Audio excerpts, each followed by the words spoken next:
Hey everybody, Mike Varlet here. And I'm Jessie Hyatt. And this is our 1-year post-clarity update. Yeah, we're back in the room talking to you. Yeah.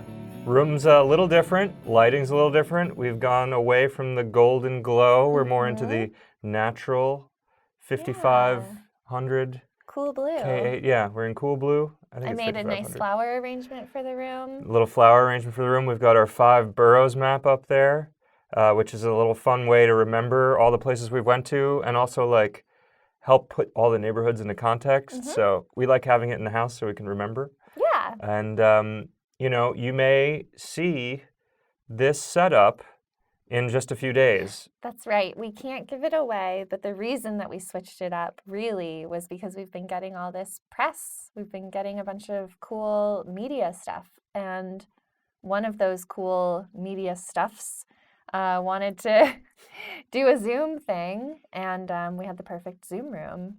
It was a Zoom room. We figured, why not make this the Zoom room because it's already the podcast room. So yeah, on the end of June, you might see something about this.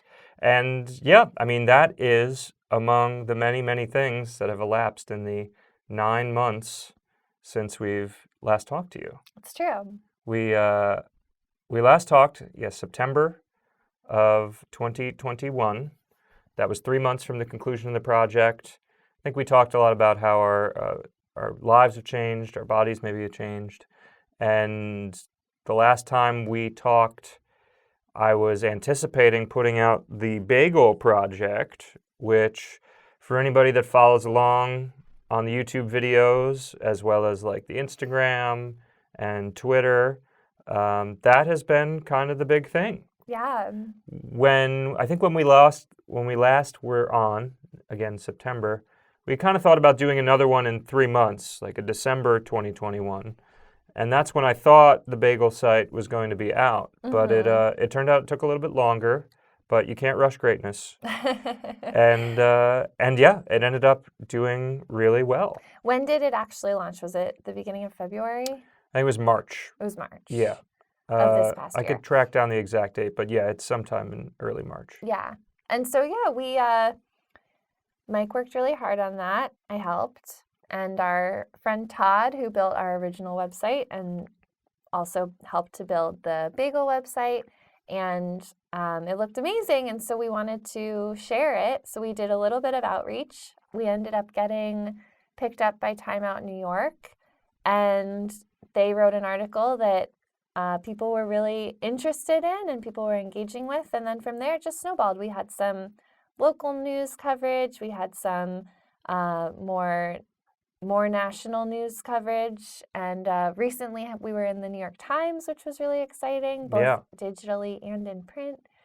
And we've just been able to talk to all these really cool people. And it's been nice to talk about the project. At first, it was purely bagel-related content, which I think is easy for people to get into, and it's a fun piece. We were like the fun food piece for a few weeks. Yeah, maybe more than a actually. few weeks. Yeah. It's been everywhere, as Jessie said. New York Times, Washington Post, NPR. And then a lot of local stuff, which has been really fun. Yeah. Like NBC local, Fox local, PIX, New York One, ABC. I heard somebody told us. They didn't reach out to us. Yeah, I guess we never saw that. Yeah. But yeah, and that was all bagel related. And then in the last month or so, people have been also wanting to talk more about the walking, which is great. It's interesting how this is all just kind of happening naturally, but it's the way that we probably would have moved it anyway. Yeah, that was kind of the theory that we had, which was that not everybody can understand what a marathon is, but lots of people in New York can understand what a bagel is. So we led with that as far as the documentation for the project, and it seems to have paid off because, as Jessie said, it is like kind of bleeding into the walking aspect of things. And also the bagel stuff's just fun to talk about regardless. So, we're very pleased about it. And another great thing about the bagel thing is that there was an NFT component as well. So if you go to everythingiseverything.nyc, if you haven't already, but you can find it on all the previous videos. Everythingiseverything.nyc. You can see the map. You don't need to have an NFT to use the site in any way, but we have a minting mechanic where you can mint the review of the bagels, and it's been great because it has basically allowed us to backfill some of the financial, needs that we've had because we've been walking for so long, and yeah, it's kind of allowed us to lay down some more track so that we can continue to do more documentation on the project. Yeah, so there's still some available. There Yeah. were 202, right? Yeah. Now there actually are more reviews than that because since the website's launched, a number of people have said, oh, you missed this one, or you missed this one, or this is my favorite. And if there were enough people calling your attention to a place, you would go Yes. and re-review Mhm. or review.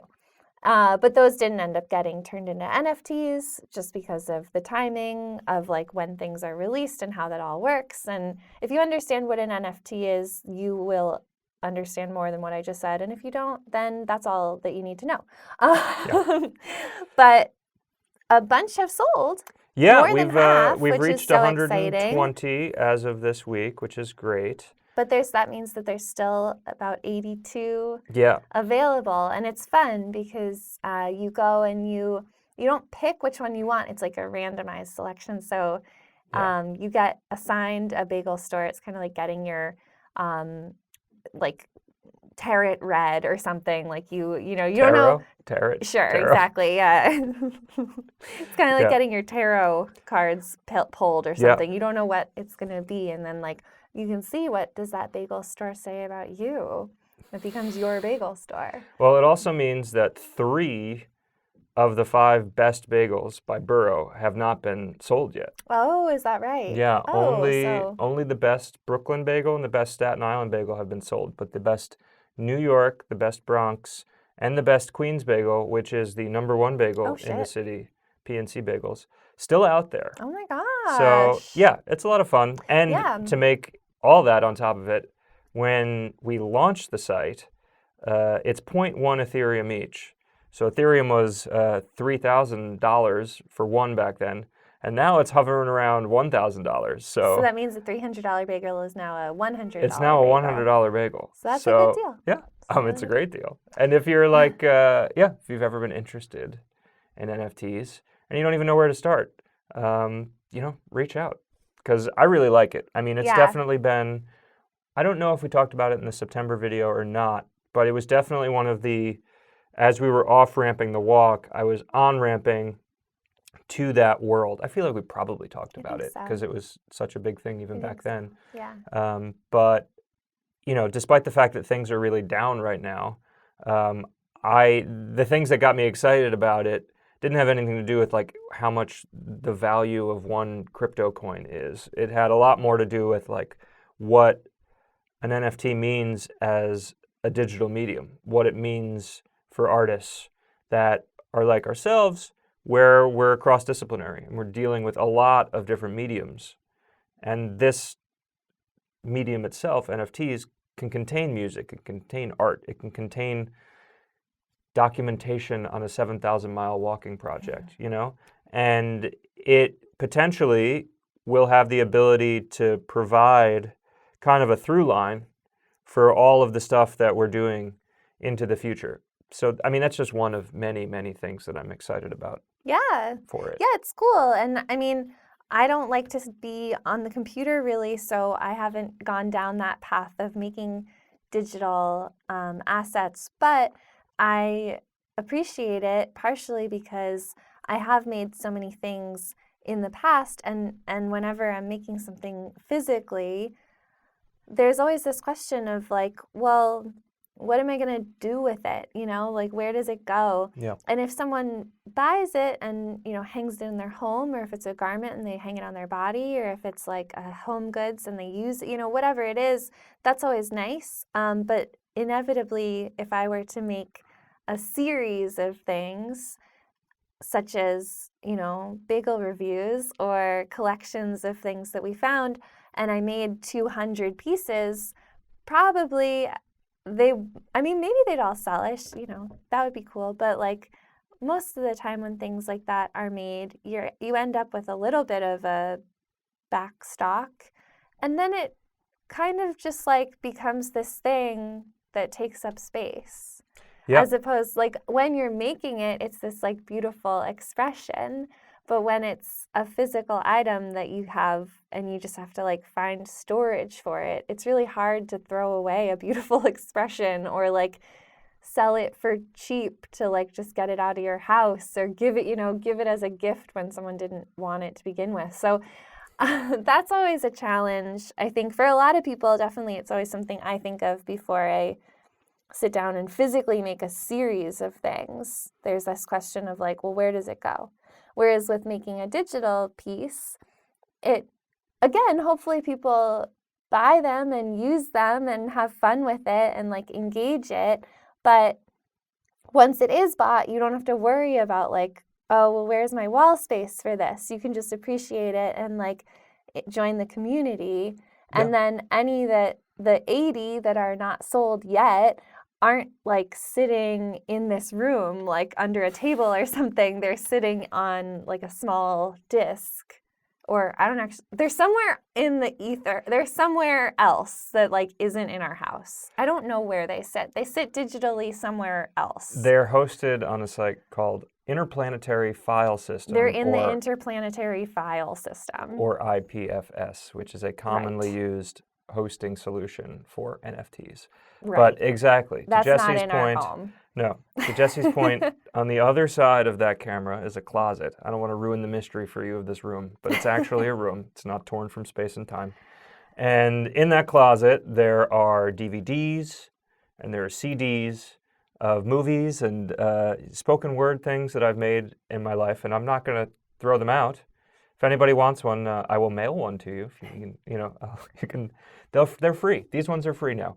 But we don't have to maintain the NFTs. We don't have to store the NFTs. We don't have to worry about a DVD player. We don't have to worry about a CD player. These are just, again, some of the advantages that I see to this thing. Right. And obviously, I still like physical items. I'm still making physical items. And you're making physical things for NFT projects right now, which is really cool. That's true. I'm also part of our new decorations here as part of my new home goods line. That's right. Please. Which, we should talk about in a second. It's part of the many things that we can get, updated on in the past 9 months. But yes, I did make some. I made your shirt for you. Yeah. That's based on your bagel NFT, and then I'm making some other clothing items that are in collaboration with some of the NFT projects. So yeah, it's fun, and that's a nice bridge too. It can go super digital, it can go super physical, and then it can be like splitsies, half and half. Yeah. So right now, I think in the whole space, to whatever degree people out there are following it along, it's like all the froth is coming off the top of the market right now, and it's going to be probably a prolonged period of time where people are just going to be experimenting again. And just like out of the last time cryptocurrency was in a dip, NFTs became a thing that people were pursuing, there'll be a period of time where the people that are just looking to make profits will leave because there's no profits to be had at that, of any meaningful import. And then it'll be just people that are excited to see where this whole thing goes. And that's where I feel right now. So yeah. So that's that. That's exciting. Yeah, that's that. And I don't know, what else? I mean, we already talked about how like the walking press is kind of stemming from all that. So that's super exciting. I mean, we did a lot of outreach during the walk, and we only got like one response. It turns out that the guy that interviewed us for the New York Times, after he did our interview, we did a bunch of back and forth to verify information and whatnot. And during that time, he went to go search for our email that we had exchanged about the bagel project, and he found in his spam folder the original email that we sent out to all the other people. Yeah. So that was something to learn. I mean, I guess I don't really know what you learned from that. I guess maybe you don't use the same like subject line so many times. Or also people that work in media, I guess, get a lot of emails. So maybe their spam filter is more aggressive than mine is. But either way, we managed to connect with him. And I think I had only emailed like 2 or 3 people from the New York Times to begin with. So it's interesting that it was the same guy that ended up like circling back to us. So I guess I had at least, picked the right person. That felt good. Yeah. But maybe that's what a part of the publicist's role is understanding how email works specifically to prevent spam messages or prevent messages from going to spam. Right. But regardless, the fact that all of these people, after that initial outreach that Jesse did, where we got the Time Out New York article and everything flowered from there, that everything else since then has been reaching out to us has been amazing, really gratifying. It's the only time that either of us have ever done something where it's received this type of traction, that people are actually, pursuing the story on their end rather than us trying to force the issue. Yeah. And so that's been really cool. Yeah, it's really nice because, even just using that phrase, force the issue, I sent out one round of outreach emails when the bagel website went up because I was like, if people are interested, they're going to be interested. I want to let them know, but I am not interested in chasing people. That is the ickiest, slimiest feeling ever. So I'm not going to do it. But we do want to engage with people and let people know what we're doing and share this project that was really impactful in our lives and share that with other people. So it's great. It really is just the best way that it could be happening. And it's been really low stakes media training, There's a great example, posted a version of this, or not a version of it, I posted the local Fox News story that they did on the bagel thing, which was one of the first TV ones. And it was on Zoom, and I had the GoPro, which we're filming on the GoPro now, set up on the laptop because I wanted to have the highest quality recording. Of course, it turns out that it wasn't even that high quality, but one of these things we learned too. But so I got the GoPro here, I got the laptop here, which is to say that I can barely see the guy that's interviewing me, but I can see him enough to have a conversation. But as soon as we get on the call, he's just interviewing me. It's rapid fire, no preamble. We're just going. And so it takes a second to go up to speed, but I'm answering the questions, blah, blah, blah. We're rifling through them, and it's only 8 minutes or so. And we get to the last one, and he's like, is there anything more that you want to contribute? And I was like, well, it's getting nice. It's springtime now. And what I would recommend people do is go to the site and find a nice bagel near a park and, go buy that bagel and go sit on the bench and just enjoy a part of the city you haven't seen before and enjoy the bagel. And, if you don't like the bagel, you can write me an angry letter. And so, I was playing it off as a joke, but obviously there was this whole preamble of very nice things to say. And if you go to the video, you will see that all they took was, and if you don't like it, write me an angry letter, which, it was a brilliant edit. And again, very low stakes in terms of what the consequences are of that. And the newscasters at the end of the article were like, ha ha ha, he better be careful not to get angry letters. Yeah. And yeah, we got some angry letters. We did, and not specifically because of that. I think you said it probably because you already were getting angry letters from people. And you were in this mindset of the majority of the responses from people were like, oh my gosh, this is great. I'll have to tell my sister when she's in town or something along that line. But then 1 out of every 90 responses or comments or something was what the fuck? This list is bullshit. This little store that's near my house isn't number 1. It's not even a real list or something, and you're like, okay. But those things always like sort of stand out more, or at least just as much as the nice ones. So you're probably like already just trying to like joke that off. And then, of course, they edited it to make it seem like you were just this like real tough guy. It wasn't a big deal. It was at funny. all. It was and funny. As I said, the edit was good. It made me look more New York than I've ever looked in my entire life. But it goes to demonstrate that, like, you know, if you give enough people enough content, they're going to shape it into a story that they want. Totally. And so, yeah. I mean, fortunately, everything that we're doing is pretty altruistic, I'd say, or just we're doing nice things. Yeah. Nothing crazy. So nothing particularly controversial. I mean, bagel. Other than people have their own opinions about bagels. So. Right, and I think to have an edit like that, especially around something that's like so not a big deal, like a bagel, still makes it like not a big deal. The angriest letters aren't like terrible things that are going to stick with you forever. It's more like, oh wow, that person's really fired up. Okay. Yeah. But it's still about a bagel at the end of the day. So like it's not that big a deal. Yeah. And the walking as well. Like if people are mad that we walked a lot, like okay. like what are you, that's fine.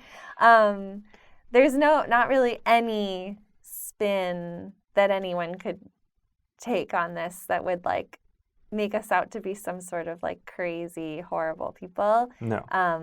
So it is all of it is pretty low stakes. Totally. But it is a lot of work, if you can imagine.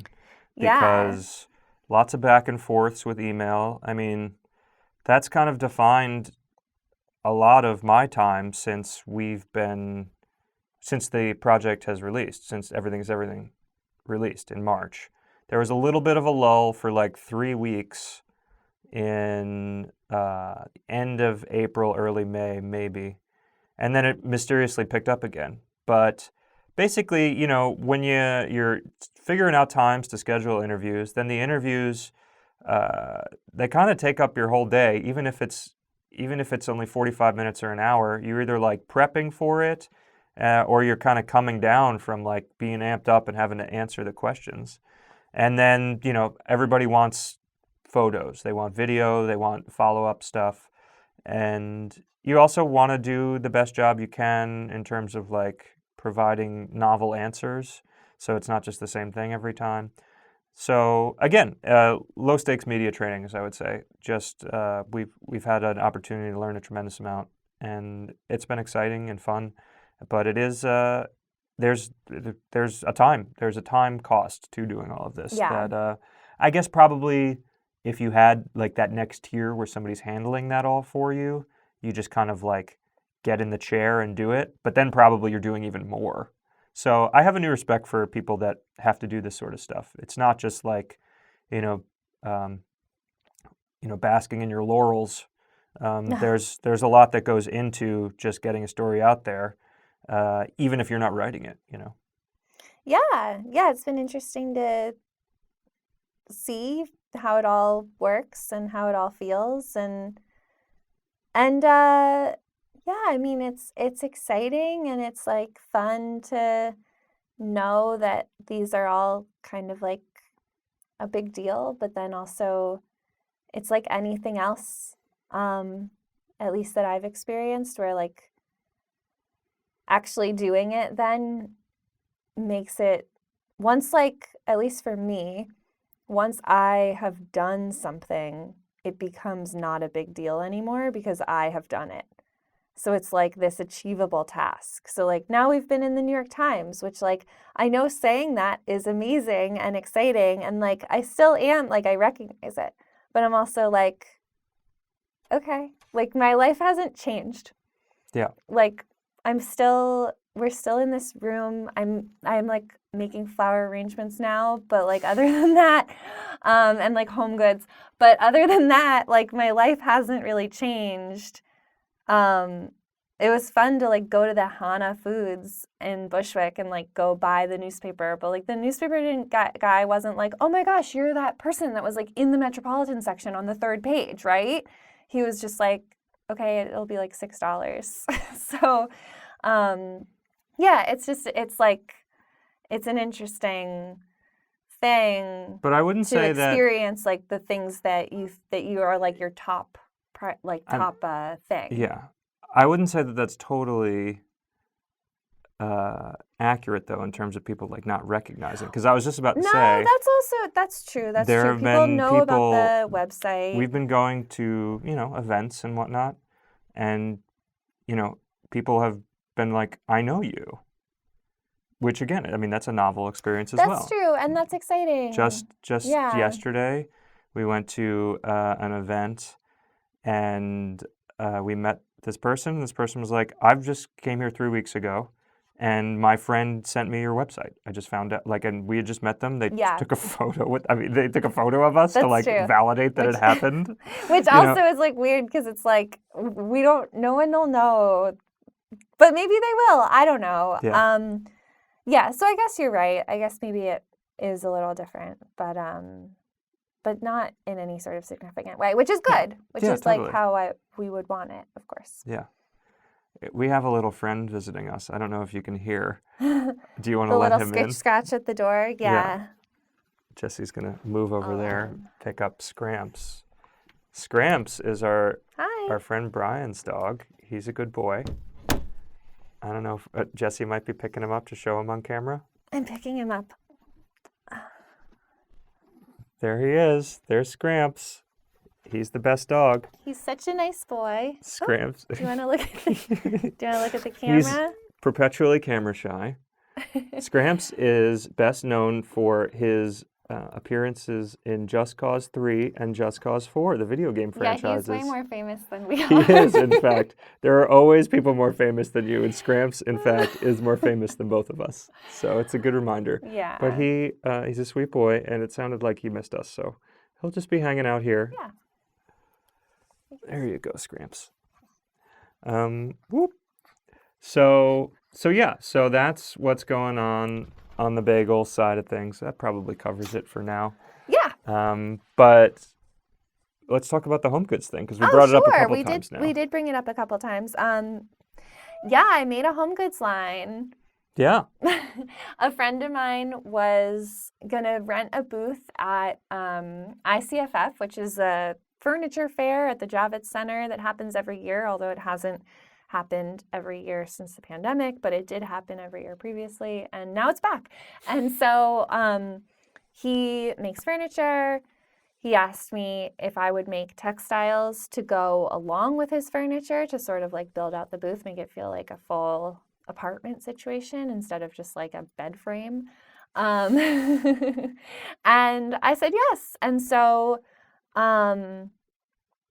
I originally thought it would be more that I would be doing like the fabrication of it with his like design, making it happen. And it ended up being much more of a collaborative design process, which was fun for me because it's been a while since I've been using that part of my brain fully.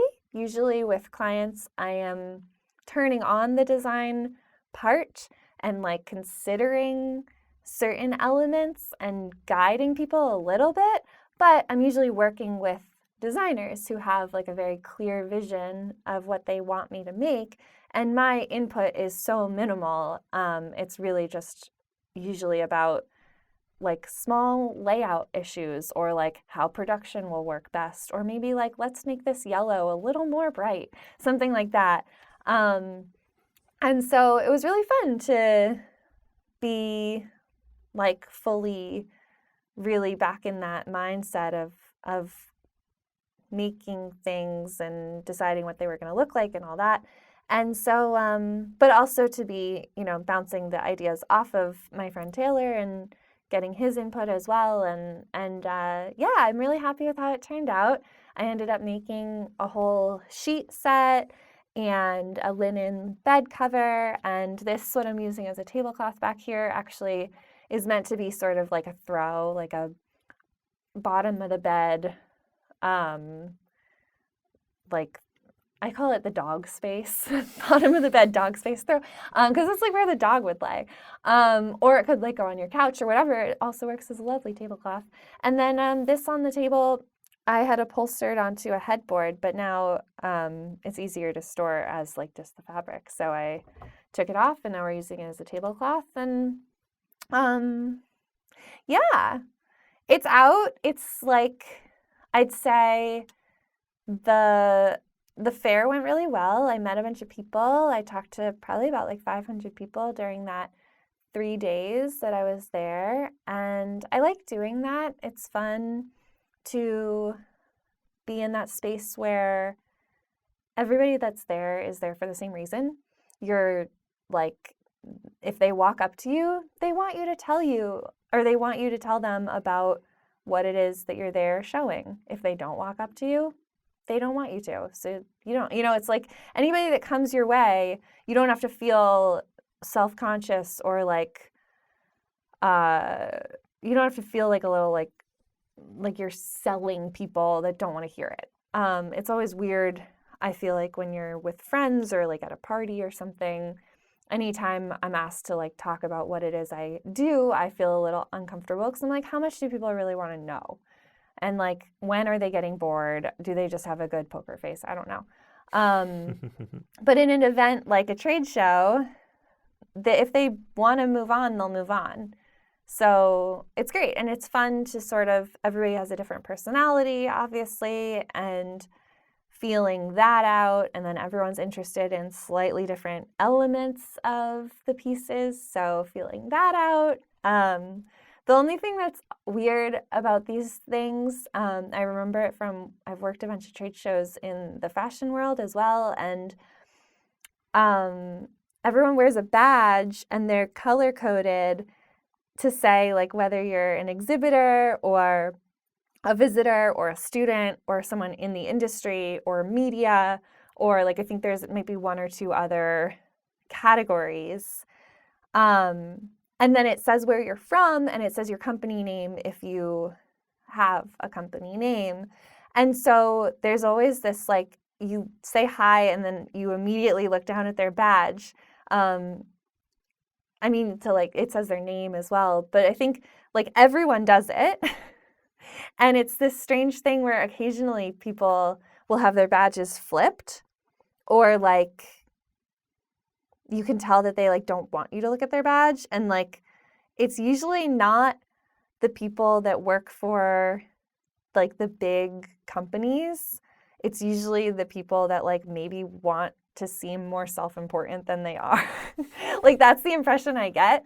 Because it's like usually the people at the big companies, they're like, oh yeah, we're from Ralph Lauren, or like, yeah, we're, like they don't care. They know that it's like a big deal and would be like a big buy for someone, but they're also just like, it's not that big a deal to them. Yeah. So that's always an interesting little thing. Yeah. And But you did some outreach on already, and you have some yeah, leads, so that's yeah, and I good. have some leads, and we'll see where it all goes. But at the moment, I'm doing it all sort of like in a like business to business way. So like trying to maybe get them into stores or work with interior designers or something like that. We'll see. Maybe over the next year or so, I'll decide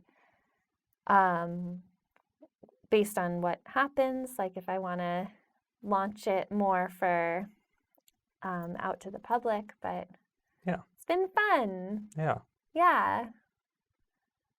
It looks great. I really like it. Thanks. And I hope it continues to go somewhere. Yeah, we'll see. Yeah. We'll see what happens. But it was a good thing to push me to just try something. I've sort of always thought about doing home goods because it's so fun. Home goods are so fun. Yeah. There's like 3 sizes. It's like a twin, a queen, a king. So Right. a full size. I guess there's a California king, but like there's like 5 sizes. Fashion is really fun too, but there's so many sizes. Yeah. So yeah, we'll see what happens. Otherwise, I'm still running my studio. I've gotten some new clients since the beginning of the year that has been fun. I've had like 6, I think, new people come around, mostly smaller projects that are 1 or 2 like rounds of working, and then, we'll see what happens with them in the future.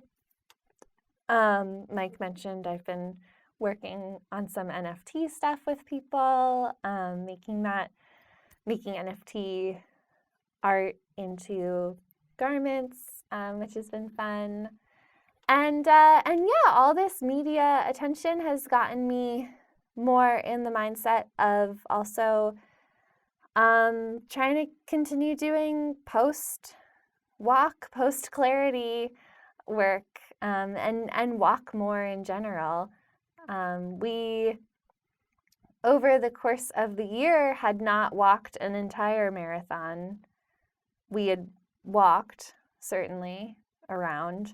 But yesterday we did our first marathon length walk since the end of the project. Yeah, that's right, because now it's the 1-year anniversary of us stopping, which also, for anybody that's been following along, is the 1-year anniversary of our wedding, because we did the final walk on our wedding day. Mm-hmm. So we thought it would be nice to commemorate the occasion by doing a marathon walk. So yeah, for all those fans, they were saying, get to the walking part, because that's what you're here for.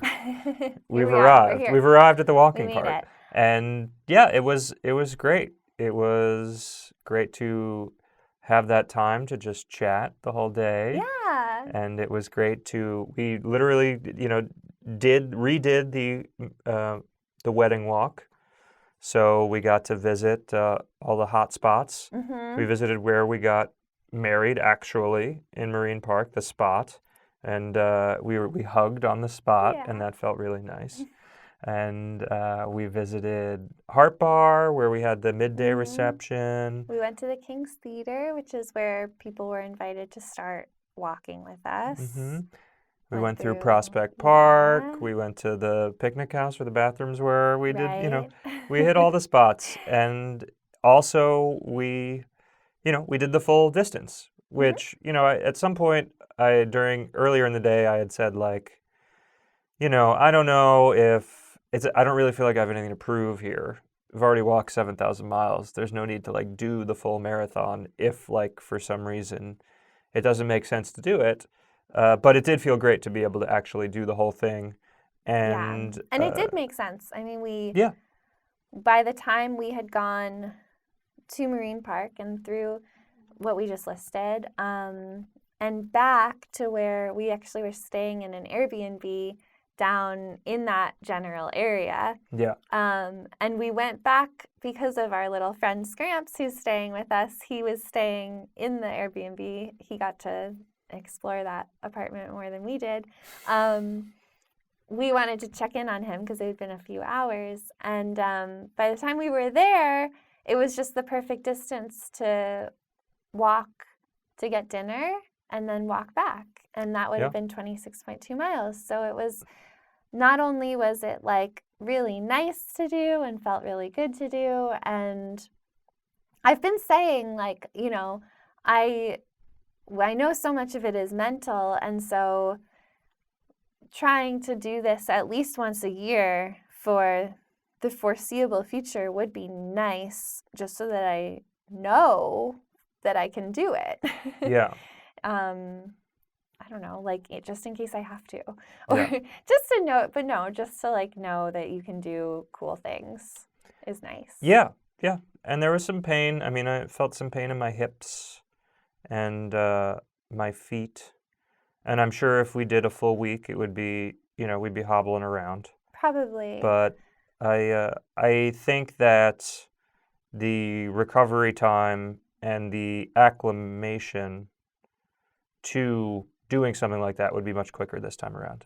Yeah, I mean, I'm trying to think on the first day of the like June. I remember feeling fine the first day. The first day you felt fine? Yeah. It was the subsequent days that weren't so great. Okay. Yeah. But well, we won't know because we didn't walk a marathon today. We did other stuff instead. But yeah, I don't know. It probably would be easier to get back into it if we were going to do it again. Yeah. Yeah, I had some like the tops of my feet were getting stiff, which is weird. Yeah. And then my shins were hurting a little. My right shin is still hurting today. But that's okay. Stretch that. Just gotta stretch that. My thighs were tight, but like nothing major.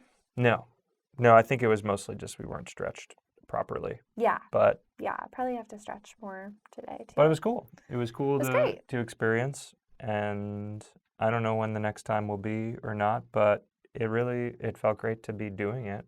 So maybe it'll happen again soon. I don't really know. Yeah, maybe. Like I said, I don't really feel like I have anything to prove. No, So, I don't either. I also, though, I do think, like, before we did the walking project, the year of it, in October of 2019, we did a 26.2 mile walk around Manhattan. Yeah.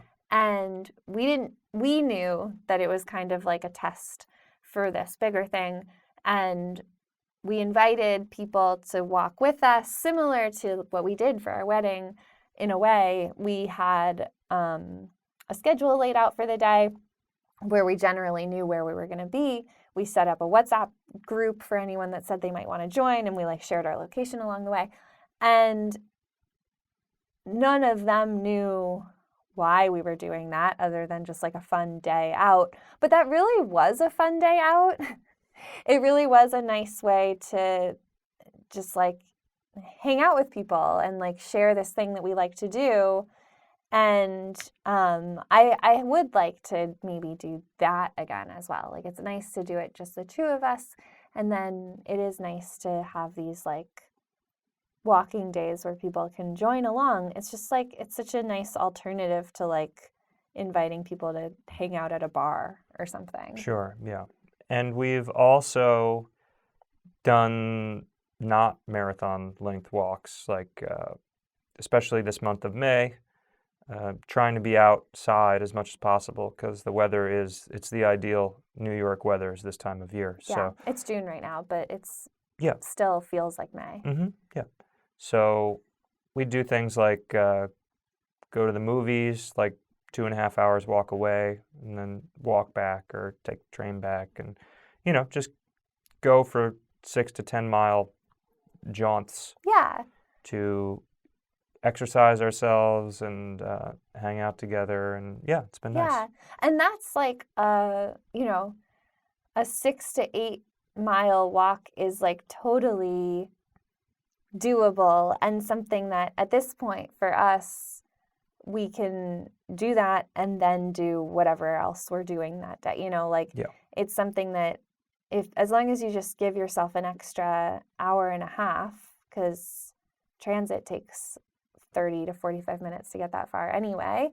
Just give yourself like a little extra time and then you get to like have that nice time together and have that exercise. But at least I still have so much energy after like 6 miles is like no biggie. Yeah, totally. 6 miles is the distance of the crop walk, which we used to do every year, like when I was growing up. I just feel like I'm on Golden Girls for anybody that watched that show and like listening to the St. Olaf stories that Rose would tell about her hometown. Anyway, the crop walk. I didn't watch that show. I know, I'm talking to the audience out there. Okay, maybe they'll know.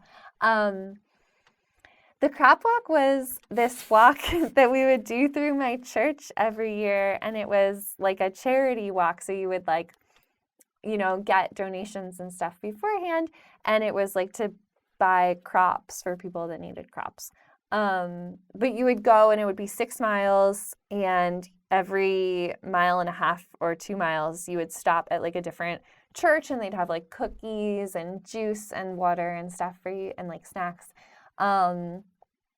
And it was so fun, but I remember I started doing it as like, 7 years old or something. And like the first year I was like, oh my God, like it's so long. It's such a long day. And I remember by the end being like, oh, why did I think this was so long? But it still was a challenge. Because like 6 miles ends up being kind of about the distance that we go a lot, I I think about the crop walk always, and like thinking about how that feels like not really much at all now versus like how when I was like 7 years old, that felt like such a long journey. Yeah. Yeah. But it was fun. And I think it's also a distance that, I mean, I did it at 7 and like we would do it with the church. It was like people that aren't necessarily like athletic, and some people were, but like it was just anybody. It was like whoever wanted to do it. I remember my family would do it, our friends would do it. So it's definitely an achievable amount. I think, if people are like, oh, I walk 6 miles sometimes, like that's great. It's awesome. It's like a really good chunk of time spent outside and moving about. Totally. Yeah, so go walk 6 miles now. If you want to. If you can. Yeah. Let's talk about, I think there's 2 more things I want to talk about. One, I think for posterity, let's just talk about what's going on in the world or the country or whatnot. Okay. I mean, it's been 9 months since we've been here. In that span of time, COVID has receded in terms of the public consciousness in a way that, didn't, I mean, it was obviously on the horizon, but wasn't really like in the offing quite yet, when we last spoke. Mm-hmm. I think since then, it was September 2021. In America, we had the big kind of spike around the holidays last year. And I felt like that was the kind of the first instance of it really being like, well, pretty much everybody's going to get this at this point. I think that, or at least it changed to a level of like, in my perspective, like not feeling like the people that were getting it are irresponsible. Like I didn't have judgment on anybody that got it in the first place, to be honest. I didn't feel like it was super productive. No. But it really, like, the levee broke from my perspective in terms of like, I don't really think you can hold anybody super accountable for that at this point. And well, it's also just getting like more and more transmissible, and so less. It's like you get it at this point. I mean, always you could get it from like going to a necessary trip to the grocery store or the gas station or whatever. Like that was always the case. Yeah. But like even more so as time goes on. Like anytime you're leaving your house to do anything, it could just be like there. Yeah. Because it's becoming more transmissible and less extreme. So yeah. I think as that happens, like, it becomes something where it's like, okay, well, now I know like 50 people that have had it as opposed to like 5 people that have had it. And the majority of the new cases are people that are getting it and are recovering pretty quickly at home alone on their own. So, so it's an interesting change. Yeah, I mean, it's definitely, people, it's still in the news to a certain capacity. It's still something that gets talked about. Yeah, and it's still something that, like, for a while, I guess probably in September in New York, it was like you had to be wearing a mask inside. You had to show your vaccine card. There were all these vaccine mandates that I think actually came out in November. Like, as a business owner, anyone that employed anyone at all had to require that their employees were vaccinated. And I think that lasted only for like 3 months because then we got a new mayor, and he kind of like dropped all that stuff. Mm-hmm. And so now like some places still require vaccination proof, some places still require masks, but it's really just like up to the place. Yeah. In New York? Yeah, I had to show it. I don't even know the last time I had to show it, but the last time I had to show it, I was surprised that I had to show it. And then we had gone through a period where you showed it everywhere. Yeah. And that was fine. Yeah, and it's easy. Like at this point, everybody, or most people probably, at least in our city, have like downloaded this app and you just load your thing on it. And it's like, it's like I don't always get ID'd when I go in a bar either, but like sometimes I do. And when they want it, then you just like pull it out and show them your ID. And if they want Yeah. your vaccine proof, you just show them. Like it's kind of become like, yeah, you just don't know who's going to want what, but like I don't care one way or the other or like think about it even. Yeah. So it shifted from away from that to a certain degree, and now the, dominant thing seems to be financial and living based, like Yeah. there is, I mean, the cryptocurrency market is down significantly, but that's a minority of people that are experiencing that. But the stock market is officially like in bear territory. Since January of this year, it's been down 20%.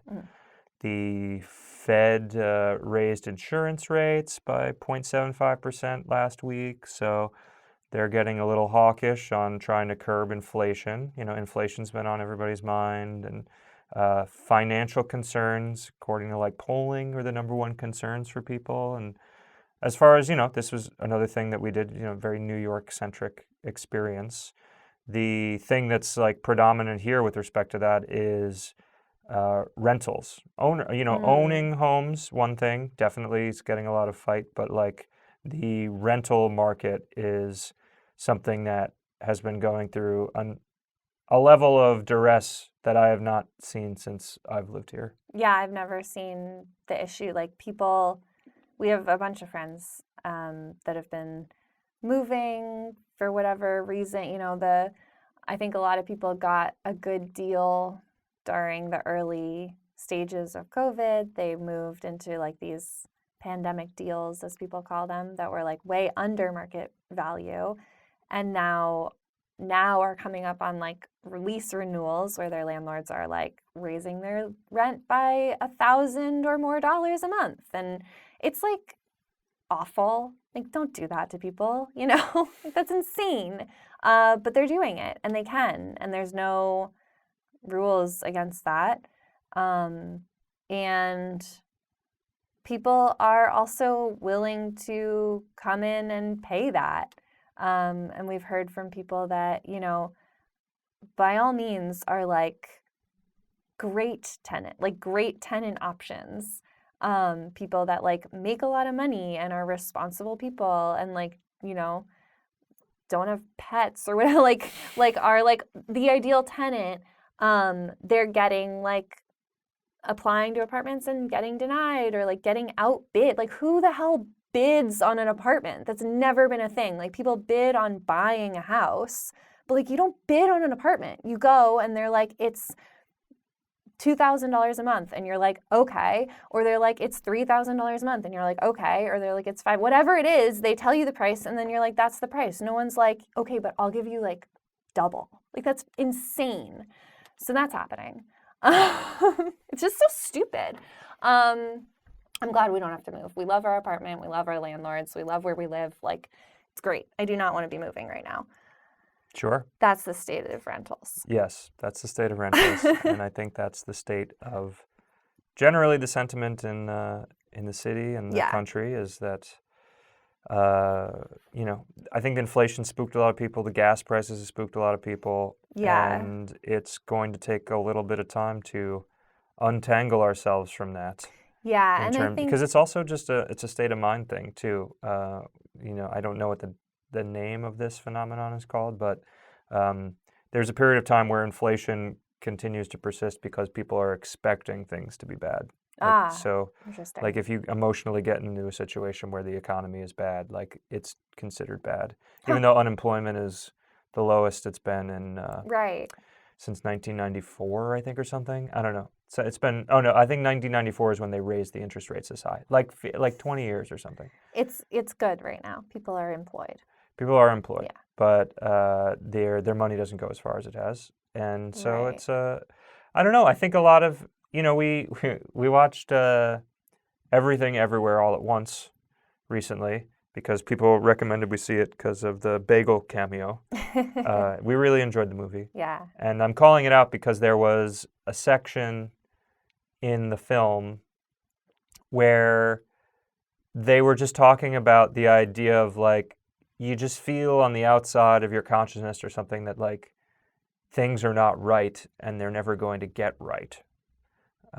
Yeah. And I think that, that's one way that art reflects the current situation of a society, is when it kind of like sneaks into scripts and things in that manner.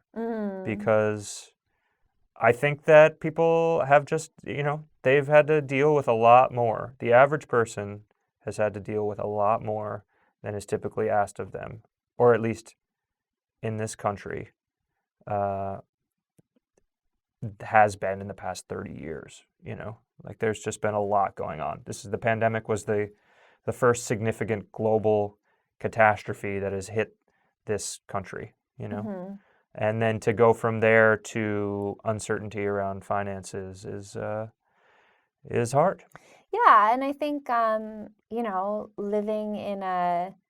living in any structured society, your health is something that you want to take care of. You want to feel good. You want to be, if you're living somewhere, you want to be alive. Like you want to not have that threatened. That's obviously like something that I think is global.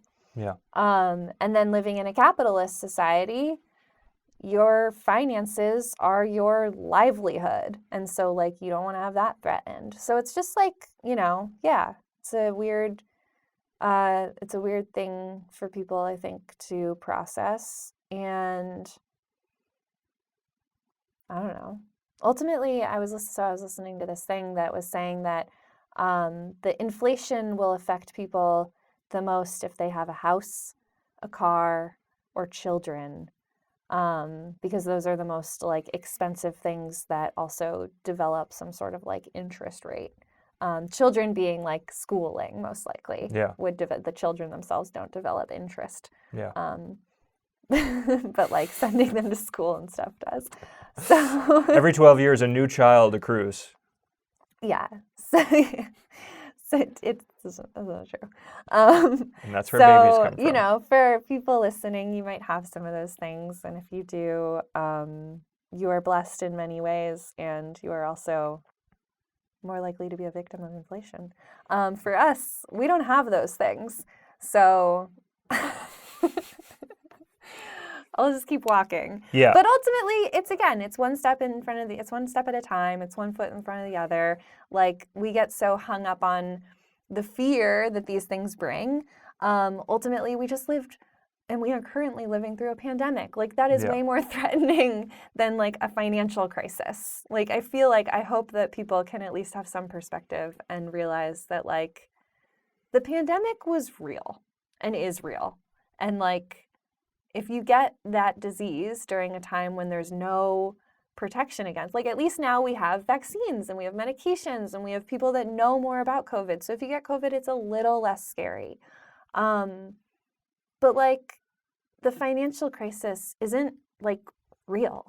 Like if you, like people at any point can actually like help each other out with that. Yeah. Like if our neighbor gets a bad deal with inflation, like I can make them like mashed potatoes or something if they're like hungry. Whatever. Clearly, whatever. This is also just something I don't really understand. Getting a bad deal with inflation. Here's some potatoes. I just think I heard about your bad deal about inflation. And you're soon going to accrue a new child. So I brought some potatoes. I'll do my best. Yeah. I'll do my best to help these people. But, it's whatever. That's the times we're in right now. There will be more. Life is suffering, and this is one portion of that. So. Yeah, it's true.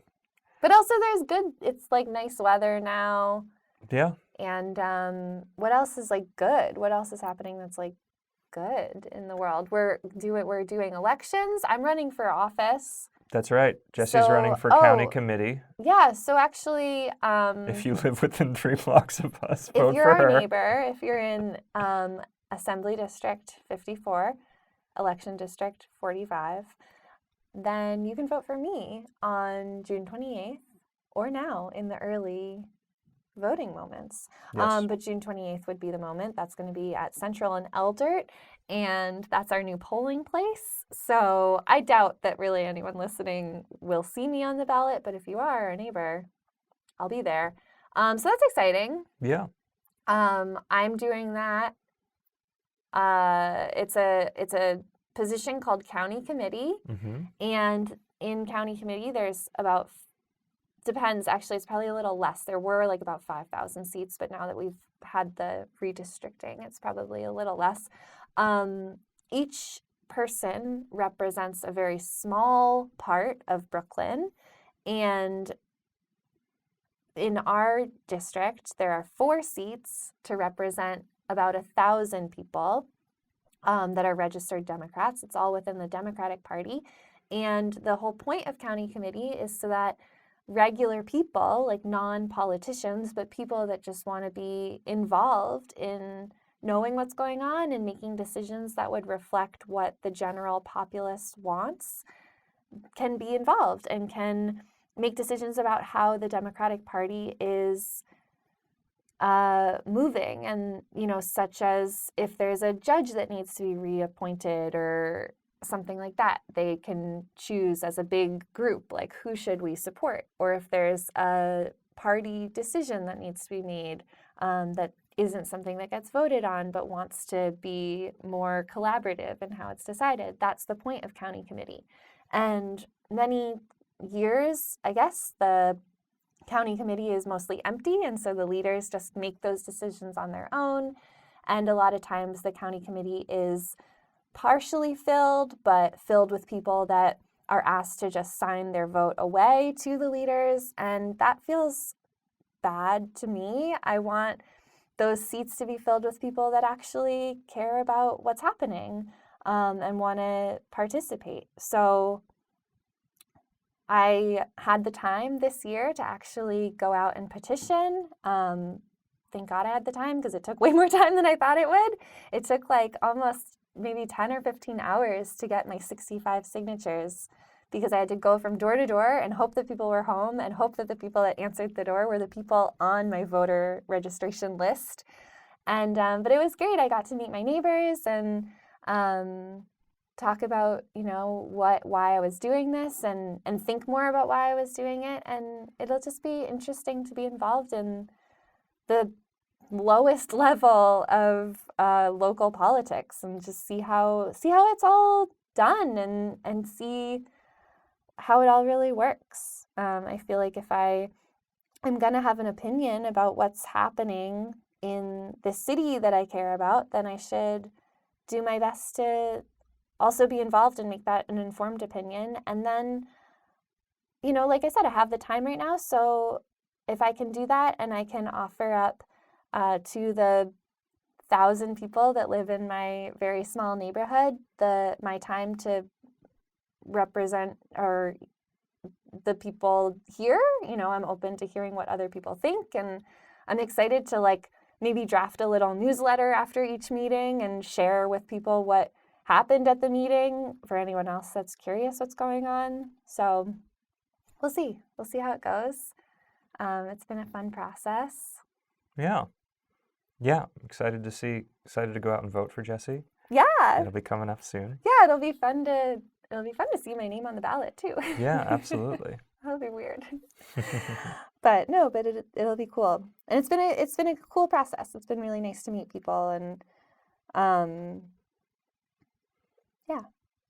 yeah. So I think that probably wraps up the state of the world situation for now. Yeah. We went macro to micro. Yeah. That's good. And I mean, I don't know when the next time we're going to do one of these is. I would, seasonally we'll check in and see if it makes sense to do. We have some big travel plans. Don't really need to get into it too much right now. Yeah. But we're thinking of going abroad in the summer, and maybe the next time we talk to you, we'll have an update on that. And yeah, I mean, hopefully we retain our health. We retain enough wealth to continue to be without suffering because of it. and we continue to accumulate wisdom. That all sounds great to me. Healthy, wealthy, and wise. Yeah. Yeah. There's something that rhymes after that. Healthy, wealthy, and wise. It's Make the man his pies. would you like some that's potatoes it. to curb inflation? No, it starts something, healthy, wealthy, and wise. We'll figure it out. It's probably Googleable, so Google it if you're curious. Yeah. Yeah, I think that's everything that's going on. Yeah, I think that's it. If you've made it to the whole thing, thanks. Thanks for doing that. Yeah. We will continue to post things that are, like highlights about the project on YouTube as they make sense. If you're like really interested in reading all this stuff, because, written articles don't really translate well to YouTube updates. If you go on the Twitter that we have, which is Highley Varlet, that's where a lot of that gets posted. Also, it doesn't super translate to Instagram as well. But we have been like doing a little bit more posting to Instagram as there have been photos that made sense to post. And yeah, I mean, probably the next time we'll do something is like when we have another project-related update. Yeah. It's my intention. Which is going to happen. We are working on some cool post-project, post-clarity compilations. Yeah. I mean, my intention is to continue with the NFT stuff because it's really exciting to me. I think it's a great way to document. We'll see if how this media thing continues. It's gotten to a level where we've kind of accrued enough merit badges, so to speak, that maybe we end up pursuing some sort of, I don't know, representation is the right word. I don't know. But we're going to look into whatever that means because all of this, one of the great benefits of all of this documentation that's been focused towards us is that it gives a degree of legitimacy. So maybe we can parlay that into something. If you're listening to this and you have any ideas, reach out.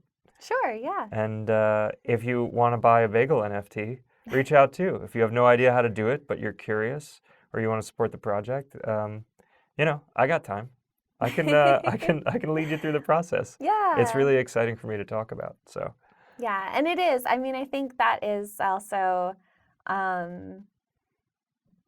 while we were walking, we never ended up setting up, although we talked about it and many people suggested that we should, we never ended up setting up like a Patreon or a direct link to like, if you like what we're doing, support us this way kind of thing. But I know a lot of people did want to do that. And again, it's like a thing that it always feels weird to ask people for like, hey, if you like what we're doing, just like give us some cash. But but this is like the NFT allows for this thing where it is actually an exchange and you are like, you can think of it as both ways. Like plenty of people I think have bought the bagels because they are really into NFTs and it's a thing. And then some people have bought it because they're really into bagels and they're like, oh my God, a digital bagel is so cool. And then I think there's other people that are like, I just like what you're doing and like I want to support you. And it's cool that I get this token in exchange and I get to like join this bagel community. But it is a cool little option. So yeah, absolutely. Yeah.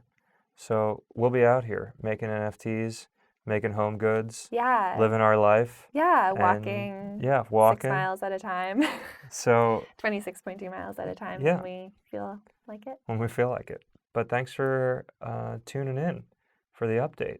If you're here listening. Yeah. And we hope to speak to you again sometime soon. Less than 9 months. I don't know. Yeah. But we'll find out. We'll just see you when we see you. Yeah. All right. Bye. Bye.